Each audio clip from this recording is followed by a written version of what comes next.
And there we go. Are we cooking with gas? Yeah, we are actually. We're well, okay. This is my name is Tim Darmick, and this is Georgina Speaks. And as always, whenever we can, we have Martin here with us. And hello. so why don't you? We're here today to talk about the fact that our opposition to the town's aggression as it relates to the waterfront property owners and their treatment of the taxpayers. And they're claiming that they own people's property that they don't, and they're doing it publicly, which is kind of bizarre to begin with. And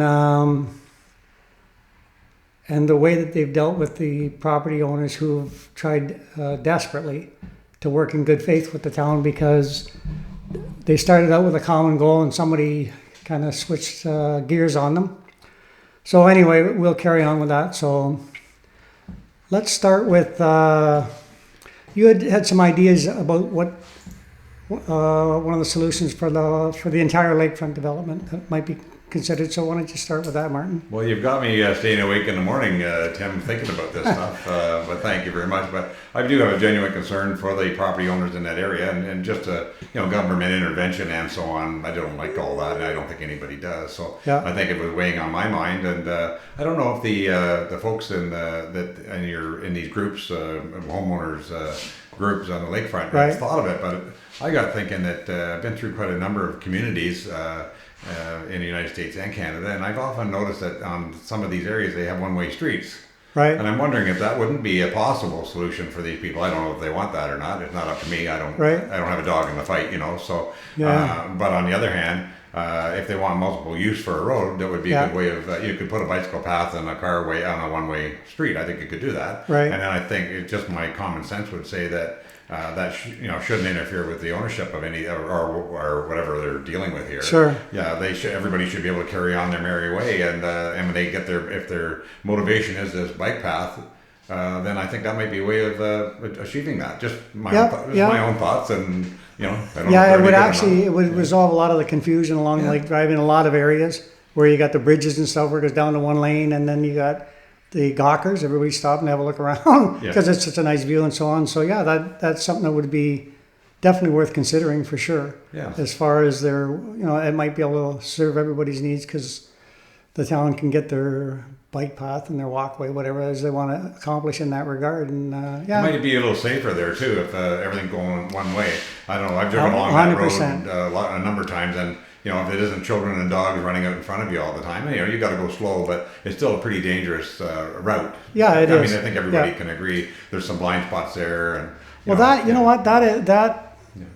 that also speaks to whoever's damn vision this is that they keep touting here, and that is safeties are really serious. Is going to become more serious if their vision of it is to develop it to be more of a public thing.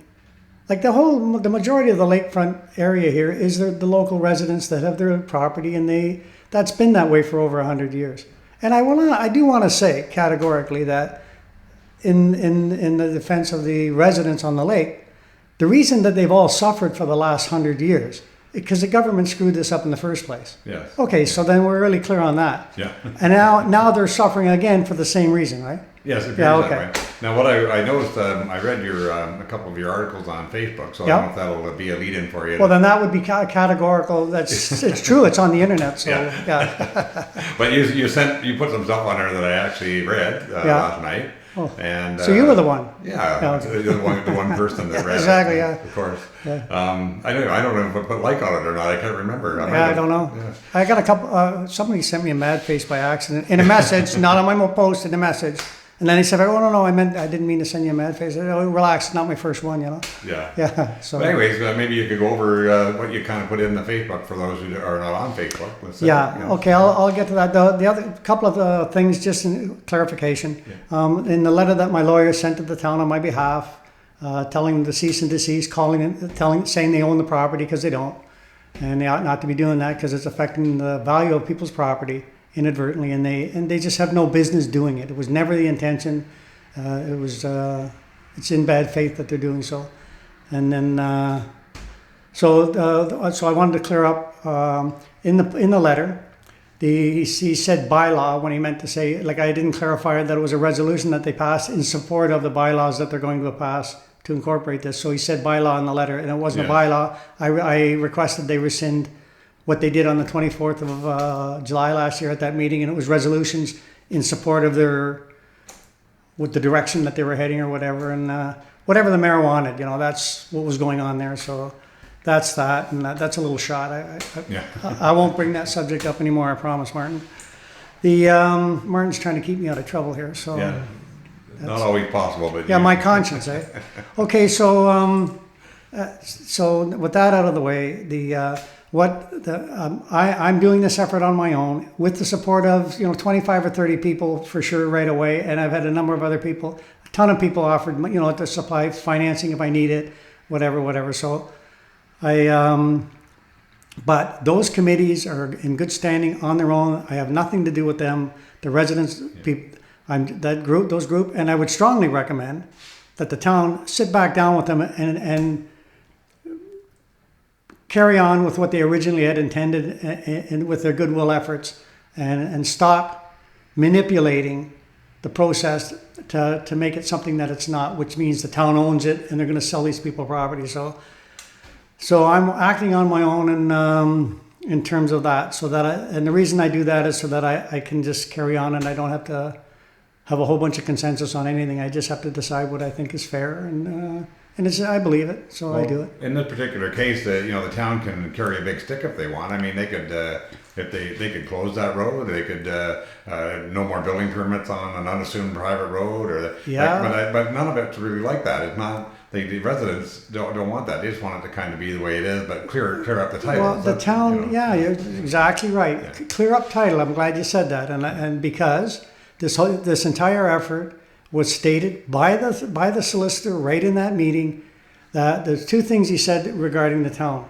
He said, we started this whole effort because the town desperately wanted to divest themselves of any interest they had along the lake for liability purposes. Right. This was a benefit to the town.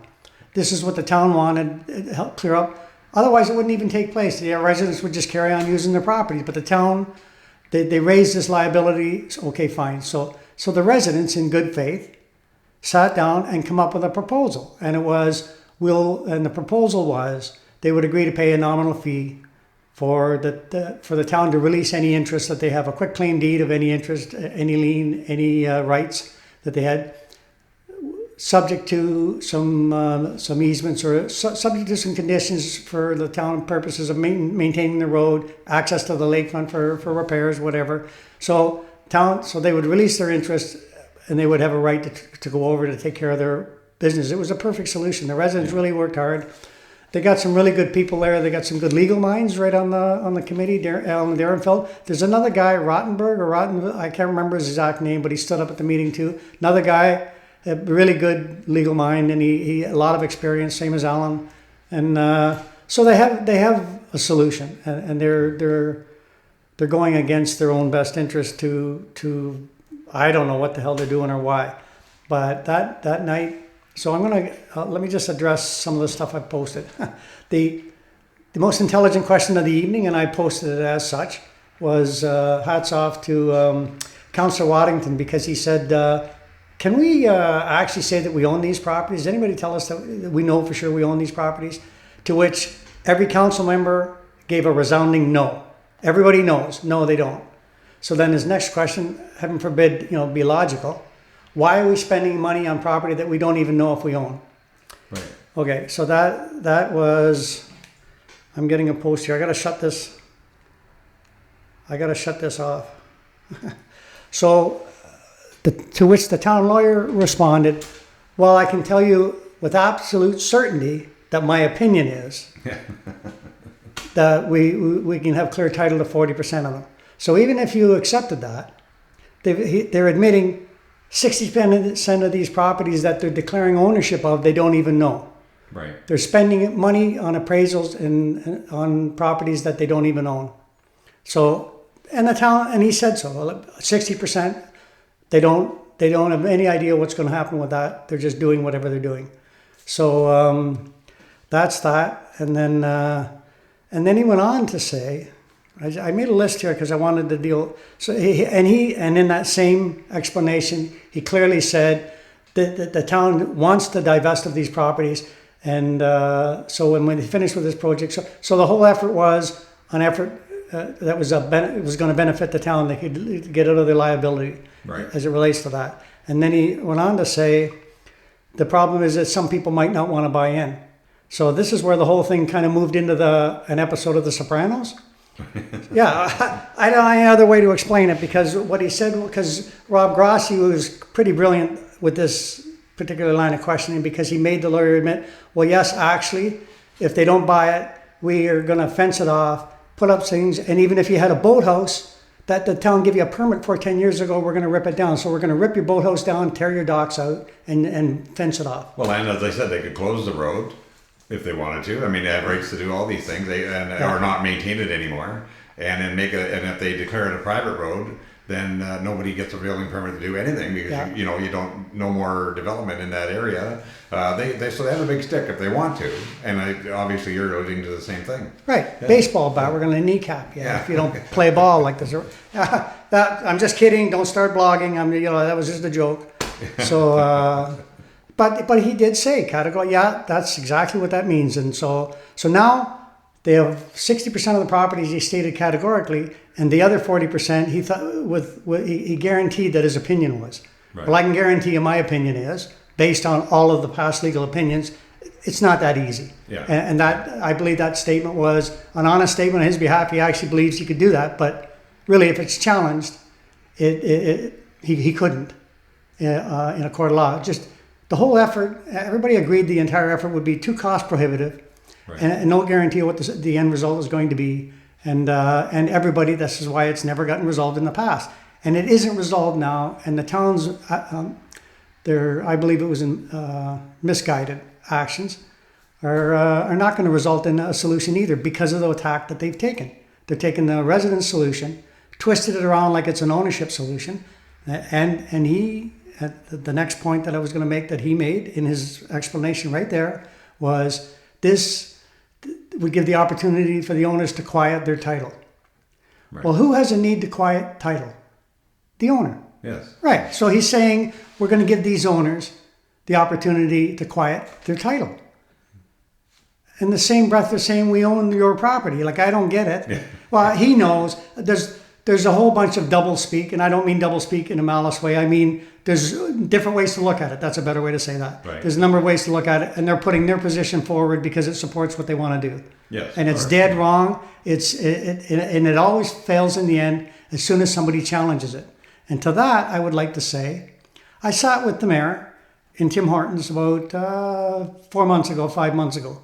And all along, and ever since this has started, I could never figure out why not. Like, there's some fairly wealthy people there. There's some strong legal minds in that whole community. Like, so I said, Margaret, I actually had, when this whole effort started, I sent that Rusty Russell decision to some people in Bay Street that I know. They have a guy who used to work at Thomson Rogers. I always used to go to Thomson Rogers when I wanted a municipal opinion. Well, I sent it to this guy, and he sent it back, and he said, anybody challenges that, it's toast, period. So I said to Margaret, if anybody challenges that, I said, I had it checked out. If anybody challenges that, it'll just fall apart. She said, yeah, but nobody's going to challenge it, eh? So here they got people in a position where they know they don't want to make trouble because they don't want to challenge it because it would be too costly. Nobody knows what the outcome would be. So their whole position is founded that nobody will stick up for their rights. Yeah. We've got them where we want them. Nobody will stick up for their rights. And then you got the town lawyer saying, well, if you don't play ball, we're going to fence your property off and tear your docks out. Yeah. And that's my simplification, shedding the worst light on what their position is. Well, yeah. Yeah, okay, so just so we're clear, eh? But it is their position. Yeah. You can't, and then he went on to say, well, we really don't want to do that. Well, I got news for you, buddy. You ain't going to be doing that. That's disgusting. Yeah, okay, so that was, the three things, the main things I wanted to talk about based on what the lawyer said was that clearly he admitted at least 60% they don't know, and even the other 40 is only his opinion, and his opinion is up against a number of opposing opinions that have evolved over the years. Yeah. Nobody mentioned that. Yeah, we've So seen a few of the opinions. it's still just his opinion, and if anybody challenged it, the entire thing would fall apart because no resolution is possible unless everybody agrees. That's right, and that's why we're having these podcasts and everything. So hopefully, everybody can settle down and just get to the table and make an agreement that works for everybody. Right. And that's why that's our whole goal in doing all this. What we're doing here. Right. We don't want to ruffle feathers and everything, but it seems like everybody. We were very close. There's two things the town has to stop doing. Right. One, acting like they own it because they. Oh, sorry, we'll do it this way. Acting like they own it because they don't. Yeah. And acting. I had two things in mind. See, I'm losing my mind. I'm getting old here. Acting like they own it. Number one, and number two, they stop taking actions on other people's properties until they can say they own. They should have taken the steps to identify the ownership first, but they didn't because they know they can't. Yes. So and they've admitted that it's a quieting of title issues, so they just have to quit saying that they own it. Threatening people is a really bad thing to do if you're trying to get. The second thing that they need to do is get back to the table with the guys who are running the committees, and to be very clear, this is I don't have the support of the committee, the ad hoc committee. I don't have the support of the representatives of the committee, right. of the general thing. I have about 25 people who've given me in writing that they'll support my efforts financially or otherwise, put their name to the files. So what am I doing, and what am I going to do? I guess that's... So why are you doing this, then? Why am I doing it? Yeah. Are you asking me if I'm losing my mind? No. I'm just asking you why are you doing it? Well, okay, I'll tell you why I'm doing it. Like we're talking about it here, that's one thing. Right. And taking action is the second step. What are my motives? There's two things. I do have a financial interest in one of the properties, and it's actually been converted to a title interest. I've agreed to accept a portion of title on on a property, just to be real clear that I have standing in the fight. Right. So that there's that. So I have an interest. Right. Okay. Technically, I mean, who cares? If you wanted to say who cares, it'll resolve itself. But I take umbrage, I guess. I take it kind of personal when the town gets into this position where they're going to use their power to beat a bunch of taxpayers up, especially people that pay the highest taxes in this whole region. Never mind just Keswick or Georgina, the entire region. They pay some of the highest taxes. They've been suffering for 100 years based on the wrong actions of government. And nobody's taking any responsibility for that. So the reason I'm doing it, because I believe it's the right thing to do. I believe justice. I love pursuing something that to have justice occur where it's not going to occur. I don't know. And so I'm just supporting that. And it's not just me. Yeah. It's a good goal. I mean, nothing wrong with that. Well, especially it's pretty simple. Like this is straightforward, so I don't even have to lift a finger on this one because they're just so wrong. Yeah. Oh, so then just for the residents, just so that you know, what I'm working on is I'm having a web page developed. That's to start with, so that we can post the documentation so people can clearly understand and make their own minds up. Right. Number one. Right. Number two, I'm working with the lawyer to develop a protocol. I guess you'd call it a protocol, just where each individual can file some of their own documents with the courts. They can do so. It's an easy system where people want to challenge the town as individuals. They can just register these documents and then become part of the larger fight. So then they'll just wait to see what the decision comes out with the fight that I'm fighting. Right. And any judge that comes along will understand that all of these people are also asking for an answer, and it's going to be based on what happens. In other words, there's a way that a whole group of people can easily have their needs met through just the efforts of one person, and then it doesn't get into everybody's got to spend $100, and it's cheapest. It's actually, I'm looking at how that I can the system whereby I can pursue it with the assistance of my lawyer, right, and keep the cost to a minimum so that you can take the town to task, and they don't have the big purse. That's what they do. Yeah. That's why Margaret sat there and said, "Oh, nobody's going to challenge it," because she knows. And not just Margaret. There's pursuant to the decisions of council and so on. I don't mean to single her out, although I do believe it's her effort. But she's somehow got the support of council to do all this, so that's fine. And so when this moves forward, and I will be moving forward, if the town does not rescind the resolution, not the bylaw, it was a mistake. So if they don't rescind the resolution, or remove those portions of that resolution that say ownership, because they don't own it, they're diminishing people's properties by their actions in doing that, and the appraisal process. Yes, Did you get that? It seems to be somewhat flawed, doesn't it? I mean, to ask for appraisals on properties that you don't even own, and or your questionable ownership, and then Did you see the criteria? Yeah, a little bit, yeah. But I'm just saying, you can ask the appraiser to do whatever you want, but I'm not sure how legal all that is either. Right. How that, it has to represent the value that you're transferring. Yeah. Well, it doesn't. Yeah. Well, I don't know that, but I do. That's somebody else.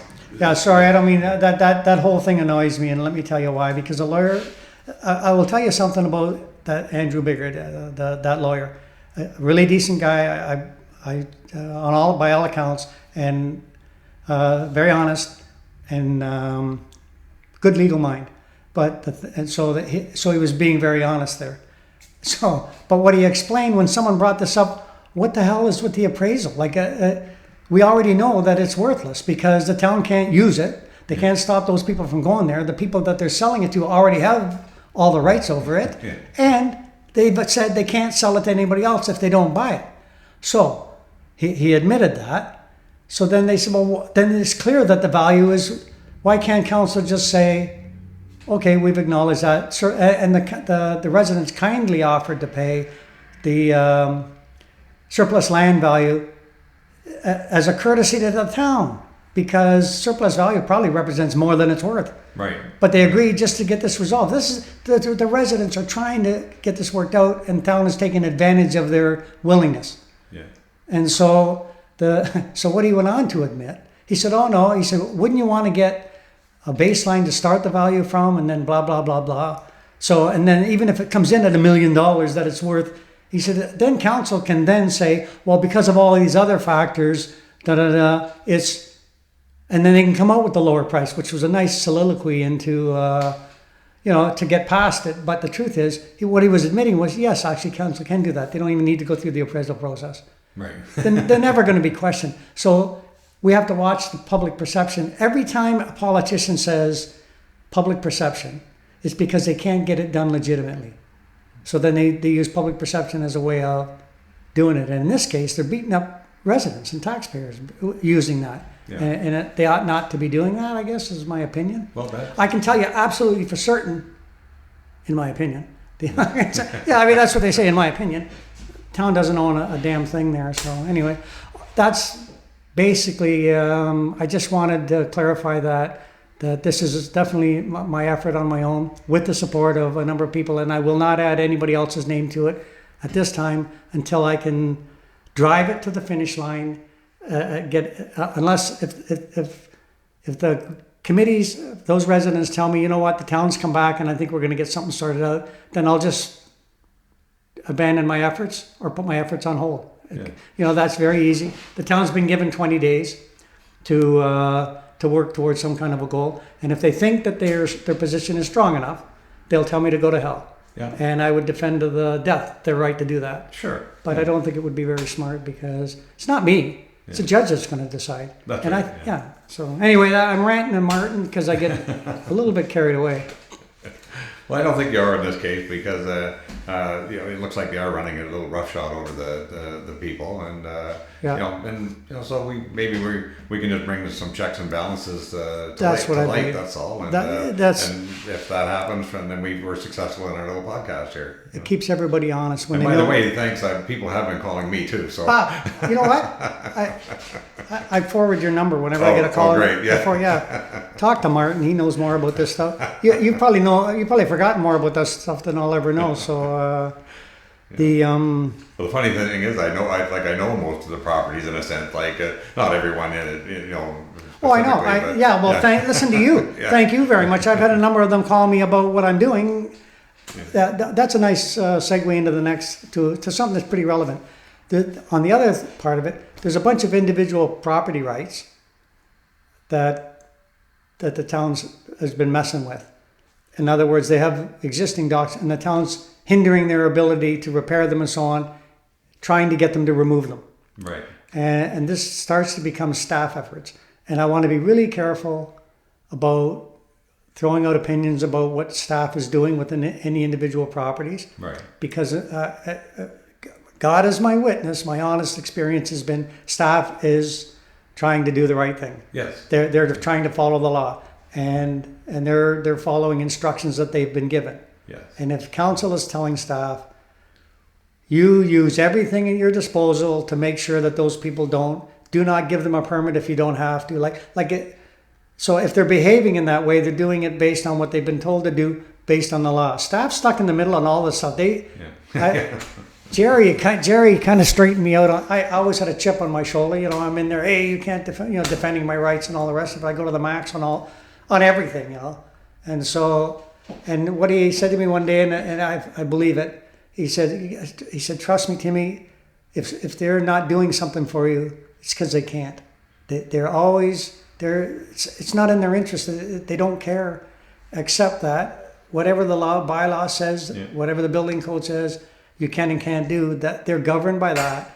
If you can find a workaround to fit within the framework of that, they're going to do it. So staff generally is just trying to provide service.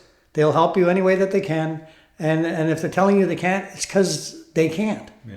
And so rather than kicking the counter and jumping up and down and calling them a bunch of names, you should go away and look at what it is, that the information they've given you, and try to find a way that you can bring yourself into compliance and still do what you want. Work with them rather than against them, because in the end, you know, you're the one that needs the permit. That's right. Yeah, okay. So hats off to the staff.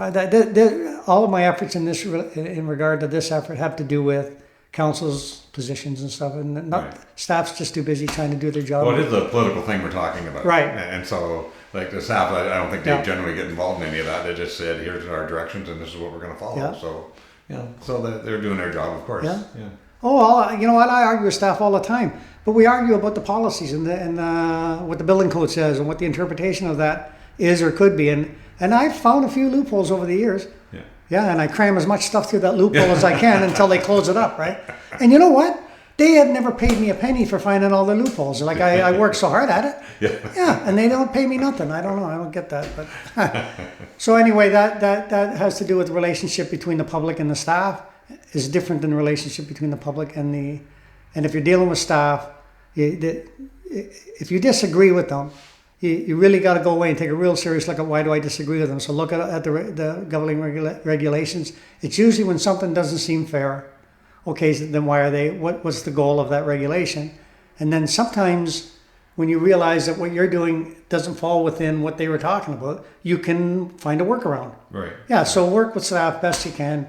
Find out for sure in advance what they need, the list of items they need for you to do. Get that together and go there. Don't go there without anything, or go in advance. Ask them what the list is, or send them an email. What is it I need to do here? And they send you a list. Yeah. There's always a way to work with staff if you. Well, that's why they're there. They're there to serve the public, and they want to, and they do. Well, you know, I bitch about staff, and I bitch about over the years downtown and so on. Like that's very normal. You get frustrated, whatever. But in the end, you can find a way to work with them. That's been my experience, and there's lots of times when they don't want me to do what I'm going to do. Yeah. But if the law says I can, they give me my permit. They let me do. Yeah. And then nobody takes it personal. You don't get a hard time the next day. So yeah, that's all good. I guess that's. I just wanted to clarify because I posted that lawyer's letter on Facebook so that all the residents would know what's going on, and so I thought it would be best to clarify where I'm at. If you're the town, get the hell back to the table and just work this out with these people, would you please, to save me. I want to get back in the kitchen and start cooking again. You know? Yeah, that sounds like a plan. Yeah. And we've got on to other topics. Yeah, I'm going to start promoting a bit of my music on my podcast here because I've done a lot of music in the last 4 years, and I did a Town of Georgina song, and even I got a like out of Rob Grossi and Mayor Quirk, so they've stated categorically that they love my music, you know. So. Well, that's good. Yep, not bad. All right, so we're signing off. We're all done, are we? All right. Thanks so much, Martin. Yep. See you later, guys. We'll talk to you soon. Yep, and good luck. Thanks. Bye.